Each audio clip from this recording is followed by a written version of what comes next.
나모따사 나모따사 바가와토 아라토 삼마 삼부따사 삼부따사 나모따사 바가와토 아라토 삼마 삼부따사 삼부따사 나모따사 바가와토 아라토 삼마 삼부따사 삼부따사 수키오뚜 시청하는 법원님들 행복하십시오.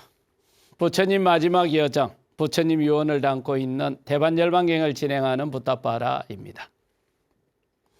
이번 시간에는 파타리푸타에서 그곳에서 왓지를 공격하려고 마가다의 왕 아자타샤투의 대신인 와사카라가 전쟁 준비를 하는 진지를 쌓는 곳에 부처님과 스님들을 청해서 대중공양을 올리는 장면입니다. 그리고 그곳에서 부처님은 보시공덕의 중요성에 대해서 설법을 합니다. 그 장면을 BTN 불교TV를 시청하는 법우님들과 함께 살펴보겠습니다. 나란다에서 한 100km 정도 북쪽에 있고 그 파트나에서 외사리로 넘어가려고 하면 앞에 큰 겐지스 강이 가로막고 있습니다. 지금 저기에 다리가 나와져 있는데 제일 긴 다리가 약 7km 정도 됩니다. 그만큼 강이 넓습니다. 저 강 남쪽 언덕에 전쟁을 하기 위해서 진지를 구축하고 있었죠. 그런데 이제 그곳에서 전쟁 준비를 하던 마가다의 대신들이 부처님을 청해서 공양을 올리게 됩니다. 부처님은 대반열반경에서 그러시죠.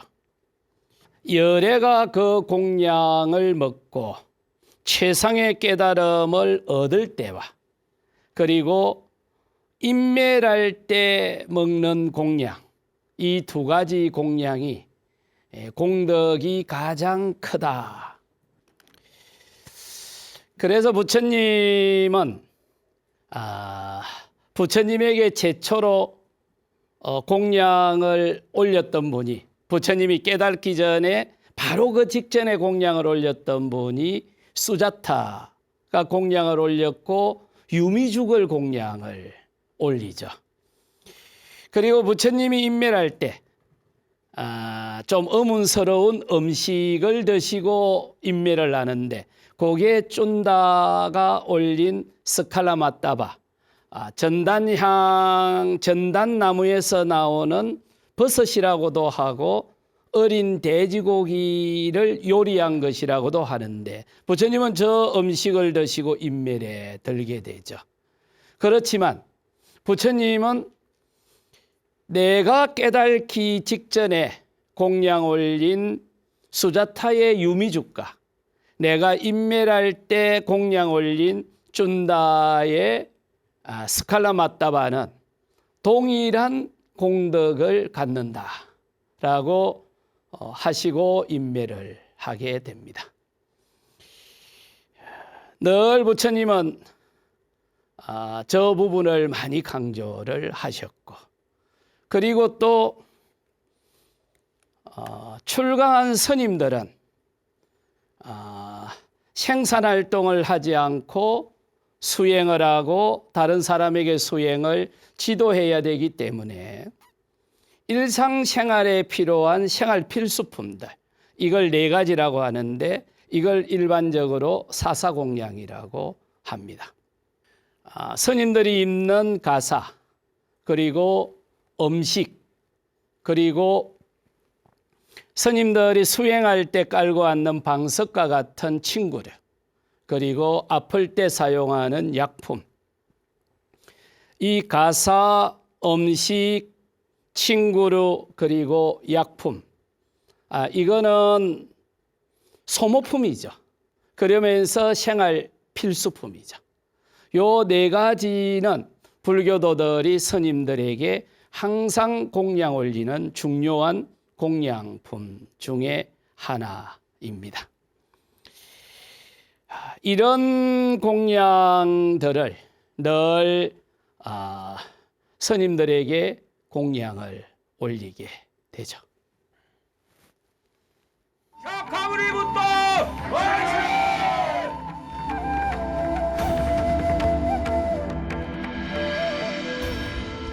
부디 공양을 베푸소서.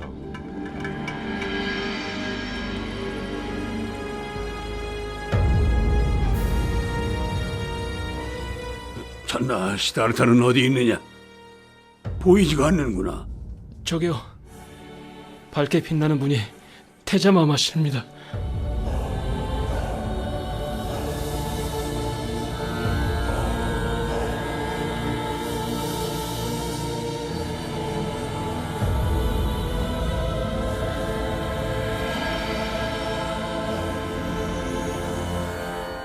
이런 누추한 집에 샤카문이 붓다가 오시다니 너무나 영광입니다.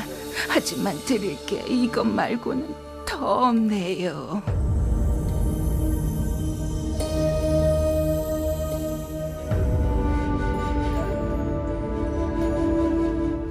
허기를 달래기엔 이걸로 충분합니다.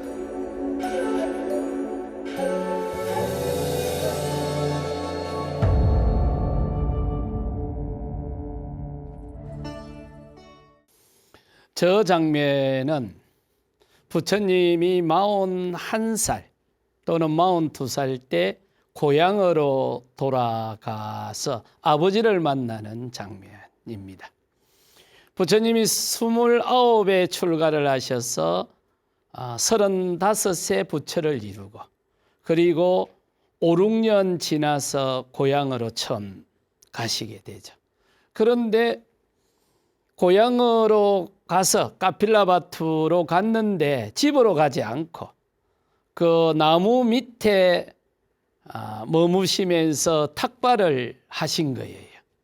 그런데 그 소문이 부처님 아버지 수토다나 왕한테 전해지니 수토다나 왕이 아들이 12년 만에 돌아왔다는 것에 기쁨과 또 집에 오지 않고 태자가 구걸을 하는, 탁발을 한다는 소문에 열불이 나서 지금 눈썹을 휘날리고 만나러 오는 장면입니다.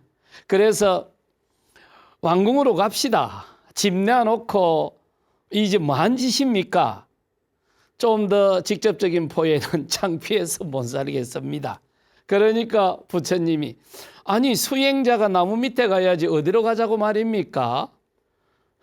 그리고 속으로 한마디 더 하셨겠죠. 절을 하나 지어주든지. 그래서 나중에 거기에 정멸정사를 짓습니다. 그리고 경전에 보면 부처님이 카필라바투에 가면 늘 정멸정사에 머물렀다라고 하는 바로 그 직전에 부처님과 부처님의 아버지가 12년 만에 극적으로 만나는 장면입니다. 그러면서 부처님은 그 대신들에게 당신에게 그리고 스님들에게 공양을 올리게 되면 이 보시공덕에 대해서 많이 강조를 합니다. 계를 잘 지키게 되면 깨달음으로 가는 사다리와 같고 방향을 잃지 않는다라고 했고, 보시를 많이 하게 되면 우리가 살아가는데 장애물을 제거해 주고 그리고 좋은 인연을 맺게 해준다. 항상 이 덕담을 하셨죠. 그래서 보시공덕에 대해서 많이 강조를 하셨는데 부처님 전생 이야기에 따르면 아마 현실적으로도 그랬던 모양입니다. 전정각산에서 5년 동안 수행을 해도 수행 진도가 안 나가니 열불이 나서 내 인자 여기서 수행 안 해 하고는 거기에서 8km 정도 떨어진 붓다가야 보리수 아래로 옮겨오시죠. 그런데 거기서도 진도가 안 나가니 이게 참 세속포에 늘어 한장할 일입니다. 그러니까 이제 허공에 대고 한탄을 했다 그러거든요. 내가 수행을 하면서 얼마나 많은 보시를 했는데 왜 이렇게 수행 진도가 안 나가노? 그러니까 옆에 있던 마항파순이 아니 당신이 어디서 보시를 했는지 공덕을 쌓았는지 그걸 어떻게 증명을 할 수 있습니까? 하니까 부처님이 아니 출가한 수행자가 할 수 있는 게 뭐가 있노? 그래서 나는 늘 밥을 먹고 나면 바루를 씻어서 그 바루에 담긴 물을 이 나무한테도 주고 저 나무한테도 주고 내가 할 수 있는 최대치로 보시를 했어. 그러니까 객관적으로 보면 그 보시가 차등이 있을지 몰라도 나는 내가 가진 모든 것을 보시를 했어. 그러니까 아니 그래도 증명이 돼야 그게 인정이 되지. 그 어째 말을 갖고 그렇게 모든 걸 재단하십니까? 하니까 부처님이 그 주변에 있는 나무들을 보고 내한테 물 얻어먹은 나무가 있으면 손을 들어보세요. 그러니까 양사방에서 손을 들었다 하고 이 부처님 전생이 이야기를 빗대어서 이야기를 하고 있거든요. 그러니까 그 이후로 부처님이 학철대오를 했다 하는데 그 말씀을 할 때 그냥 하지를 않고 아마 인도인들은 강한 자기 주장을 할 때는 오른손으로 땅을 짚으면서 했는 모양이죠. 아차 이리 하면서 했는 모양이죠. 그래서 그 모양을 본떠서 만든 불상이 항마촉진. 부처님 보리수 대탑안에 가면 불상이 있습니다. 그 불상을 자세히 보면 가사로 이렇게 입혀놨는데 그 자세히 보면 오른손으로 땅을 짚는 장면이 나오죠. 이게 그 이후로 불상을 만드는 정행이 돼서 석굴암 불상을 만들 때도 오른손으로 땅을 짚는 행상을 하고 있습니다. 그리고는 농야원으로 가면 부처님이 오비구들에게 설법하던 상이 필요하이 손으로 제수처를 취하는 불상이 만들어지게 됐던 거죠. 그리고 꾸시나가라로 가면 부처님이 사라 쌍수 아래서 평화롭게 인멸하던 장면으로 불상을 만들어 두었죠. 그래서 불상을 만든 행태들을 보면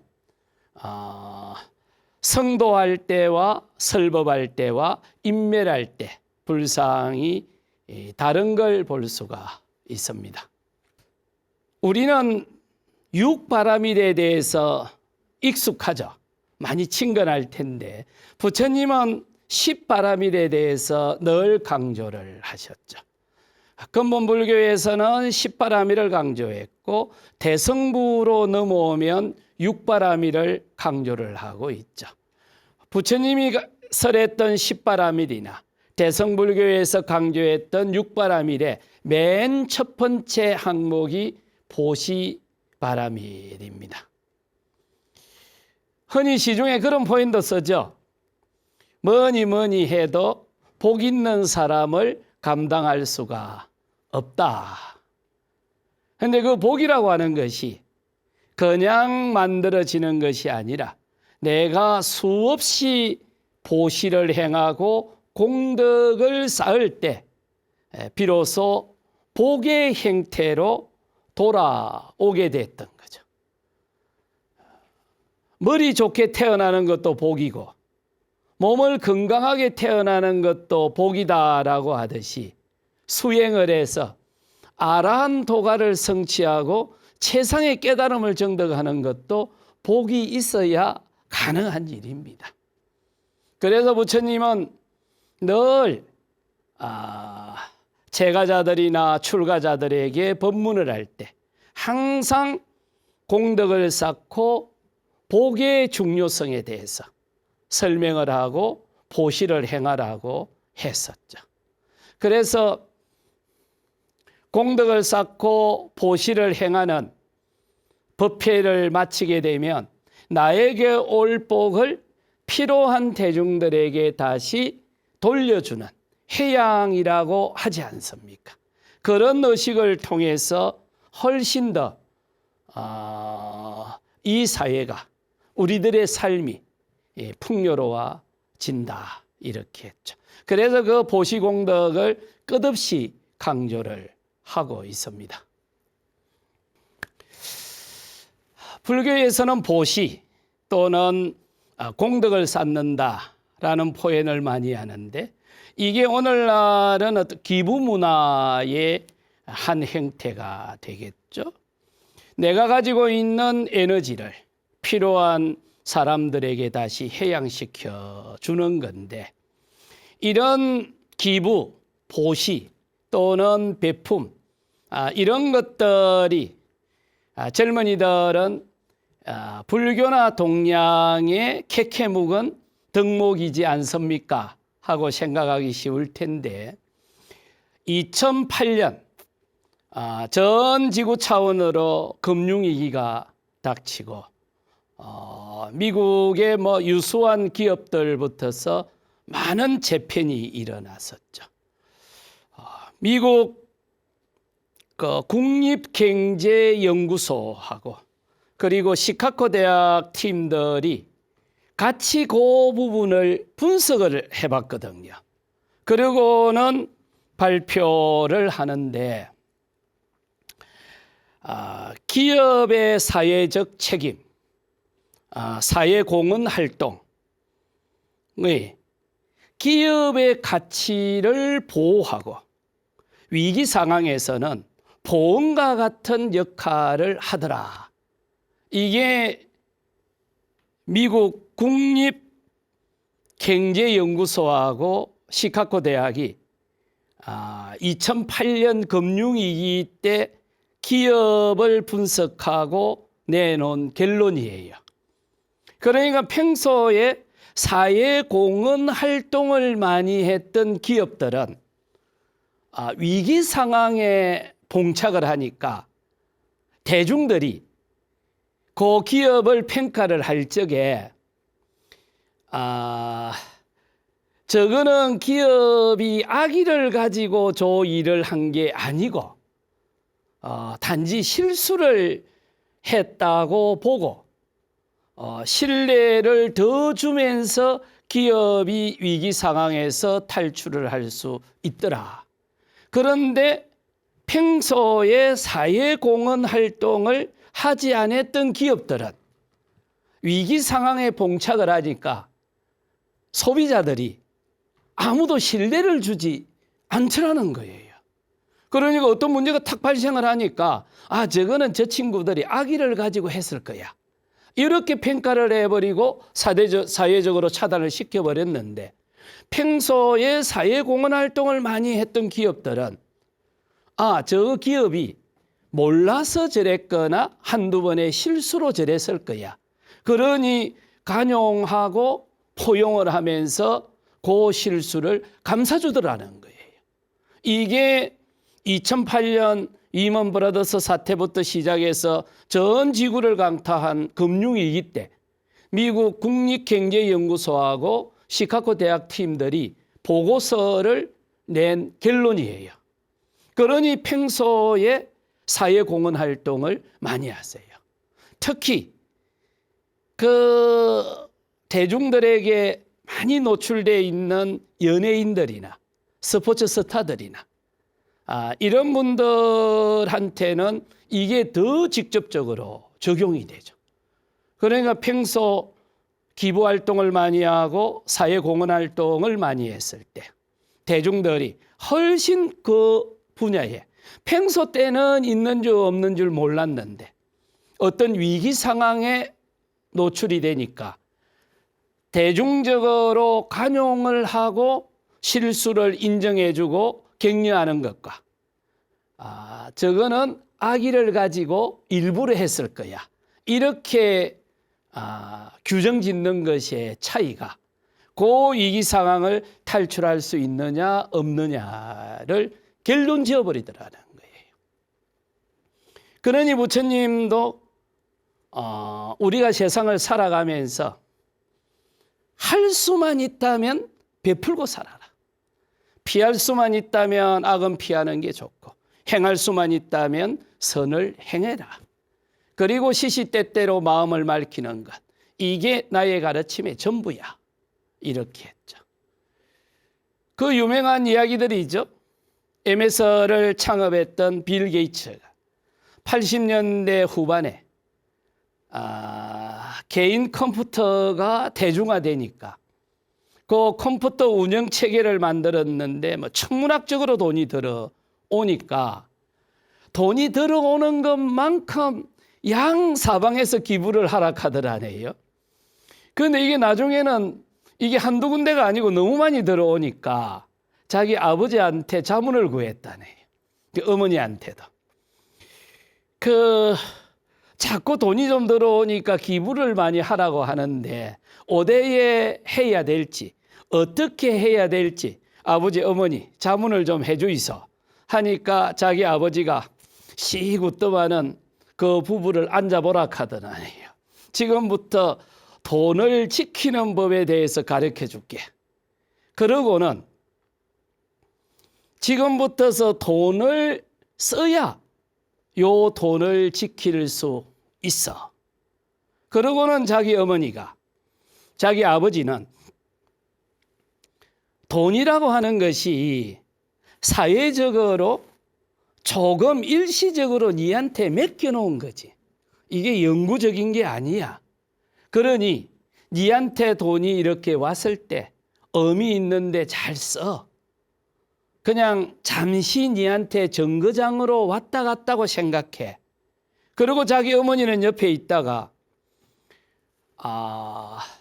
사회적으로 성공을 하게 되면 사회적으로 책임을 져야 돼. 자기 어머니는 아주 독실한 크리스찬이었을 겁니다. 그리고 평소에 많이 기부를 강조를 했대요. 그러고는 자기 아버지의 조언을 따라서 기부재단을 만들었죠. 그 길 베이처하고 부인의 이름을 따서 기부재단을 만들었는데 2024년까지 총 기부한 액수가 140조 원. 24년 한 해만 기부한 액수가 11조 원. 그런데 재산이 더 늘어 있더라네요. 그러니까 언젠가 어느 인터뷰를 보니까 빌 게이츠 부부가 빌 게이츠는 자기에게 그 조언을 해줬던 자기 부모님을 참으로 존경한다. 그 자식한테 존경받는 것도 꽤 좋을 것 같아요. 그런데 이런 연구들은 미국 국립경제연구소뿐만 아니고 하버드 경제스쿨이나 동일한 보고서들이 쏟아져 나옵니다. 그러니까 불교 용어로 쓰면 보시에, 일반 용어로 쓰면 기부의 공덕이 우리들의 삶을 훨씬 더 여유롭고 풍요롭게 해준다는 거죠. 어쨌건 부처님은 그 전쟁을 하겠다는 진지로 초대를 받아가지고 가서 공양을 하게 되죠. 그러고는 이제 그분들에게 덕담을 합니다. 지혜로운 사람은 어느 곳에 있든 계를 지키고 행동을 잘 제어되고 청정수행을 하는 사람에게 공양을 올린다. 지혜로운 사람이 청정수행을 하는 사람에게 공양하는 것을 보고 신들은 그렇게 공양 올린 사람을 공양을 올리고 존경을 한다. 신들이 그들에게 자비를 베푸나니 마치 어머니가 아들을 그리워하듯이 신들이 연민하는 그들은 항상 갱사스러움을 보게 될 거다. 이렇게 이제 덕담을 하고 돌아갑니다. 그런데 이제 일반적으로 보면 부처님은 영축산에서 그 마가다의 대신 와사카라한테 전쟁을 하면 안 됩니다 하고 지금 반전평화운동을 하러 가잖아요. 그런데 부처님을 초청했던 분들은 전쟁을 하겠다고 전쟁 준비를 하고 있지 않습니까? 그런데 거기에 가서 공양을 청했다고 공양을 드시러 가잖아요. 우리는 일반적으로 보면 안 가야 될 것 같는데 우리가 어째 고수들의 그 행동 유행을 이해를 하겠습니까마는 부처님은 갑니다. 가서는 덕담을 하고 덕을 많이 베풀으라고 하고 오죠. 어차피 부처님이 가시든 안 가시든 전쟁은 할 거고 그러니 그 모든 결정권을 지닌 사람들한테 덕담을 하고 덕을 좀 많이 베푸시라고. 그 말을 다르게 표현을 하면 희생을 최소화하세요 하고 떠나가죠.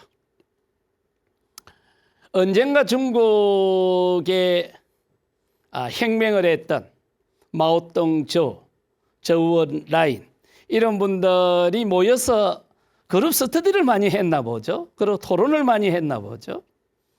그러다가 이제 머리도 좀 식힐 겸 싱겁은 농담을 하다가 우리가 서양인이 만들어 놓은 공산주의 이론, 막스나 엥겔스의 이론을 배우는 것도 중요하고 의미 있고 그리고 유럽의 혁명가 레닌의 가르침에 따라서 혁명을 하는 것도 중요한데 이 우리가 중화의 후예로서 중국에도 우리가 좀 존경할 만한 사람이 없을까 하고 마오똥 저우가 중얼대니까 옆에 있던 저우르라인이 중국에도 있습니다.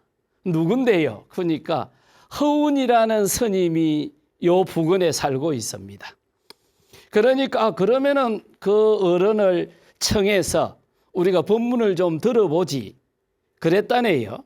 그래서 이제 누구를 사람을 보내갖고 허운 스님을 청하니까 내가 아파서 못 갑니다 하고 병을 핑계대고 안 갔다네요. 그러니까 그분들이 앉아서 하는 이야기가 오몬하수지. 오라고 청해놓고 정작 그분이 그 자리를 오면 하수라고 하면서 자기들 간에 한바탕 웃었다라고 하죠. 동양에서는 정치 지도자가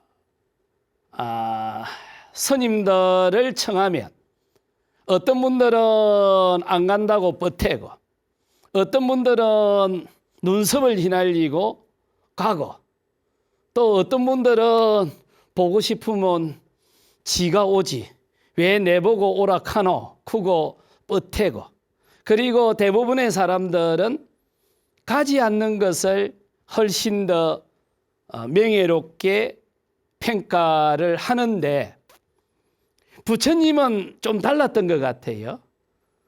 굳이 찾아가지는 않았지만 누구라도 청하게 되면 마다하지 않고 거절하지 않고 항상 가서 덕담을 하고 원칙을 이야기했던 것 같습니다.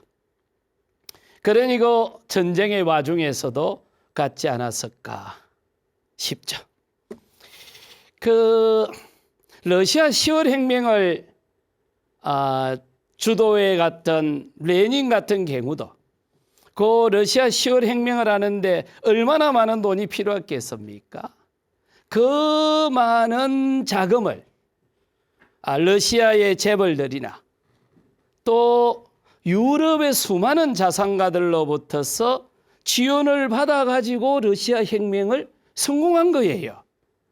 그러니까 러시아 혁명에 필요한 자본을, 공산혁명에 필요한 자본을 자산가들한테서 지원을 받아가지고 성공을 한 거예요. 그러니 하수들은 진영 논리를 이야기하고 그리고 이 소유권이 누구한테 있습니까? 이런 걸 따지지만 고수반열에 올라가면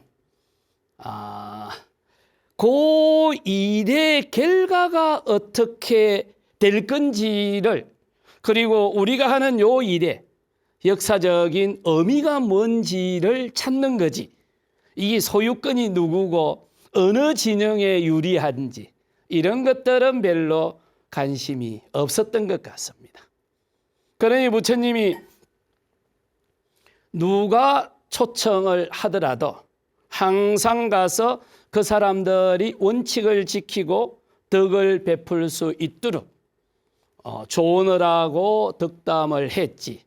나와 생각이 다르고 나와 진영이 다르다고 해서 외면하거나 얼굴을 붉히지는 않았습니다.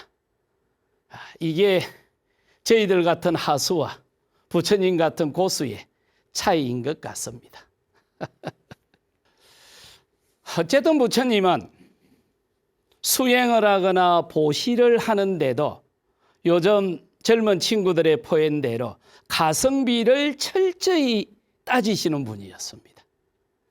그래서 부처님은 그 제보시도 의미 있지만 수행을 하는 법보시가 공덕이 훨씬 크다 하고 수없이 강조를 하셨고 그리고 법구경에 보면 100년을 기도를 하는 것보다 수행을 하고 수행자들에게 공양 올리는 것이 훨씬 공덕이 크다라고 이야기를 했죠.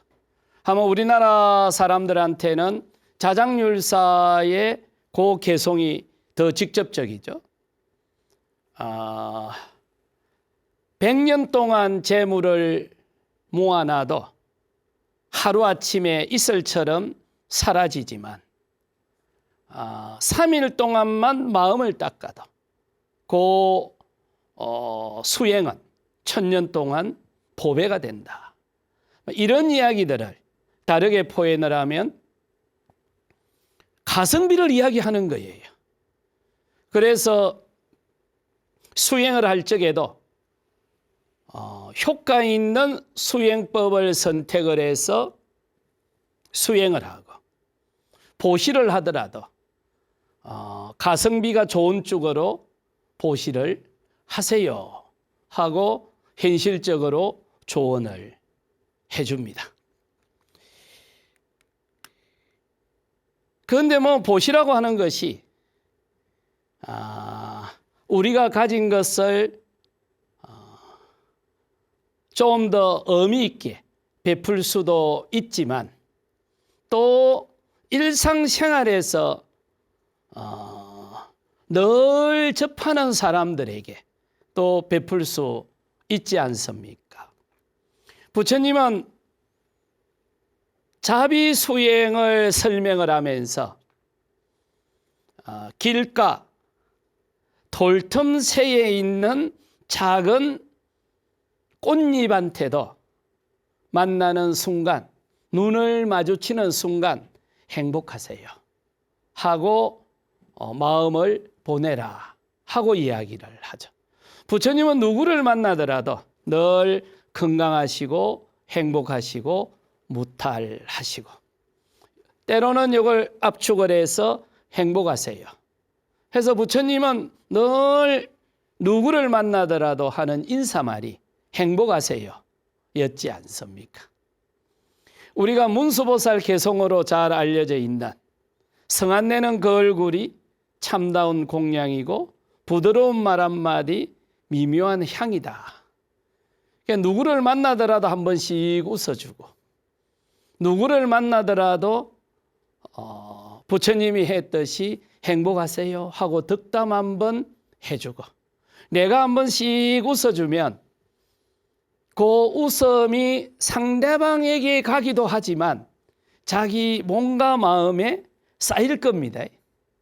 행복하세요 하고 한마디 해주게 되면 그 행복하세요 하는 기운이 상대방에게도 가겠지만 바로 본인의 몸과 마음을 행복으로 채우지 않겠습니까?